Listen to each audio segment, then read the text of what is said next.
Здравейте! Днес ще говорим за това как подсъзнанието управлява живота ни. Знаете ли, че 95% от решенията, които взимаме всеки ден, не идват от съзнателния ни ум, а че спомените, които мислим, че са наши, може би са изкривени? Днес ще ви разкрия нещо, което може напълно да промени начина, по който гледате на себе си и живота си. Как работи нашето подсъзнание? Подсъзнанието е като невидим диригент на живота ни. То обработва милиони сигнали всяка секунда, спомени, убеждения, навици.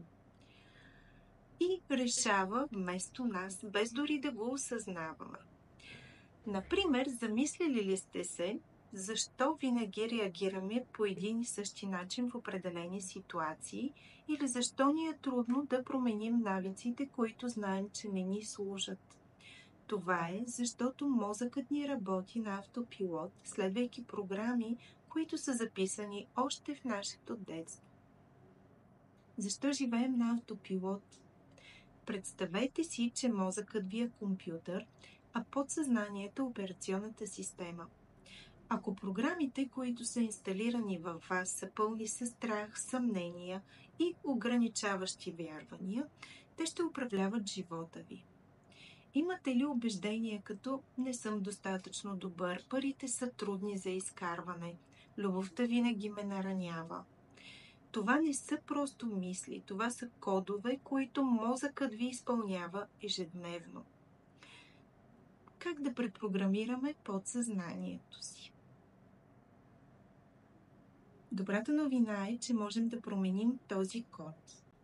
Мозъкът ни има невероятната способност да се пренаписва. Това се нарича невропластичност. Ето няколко мощни техники, които може да започнете да използвате още днес. Осъзнаване на мисловните модели.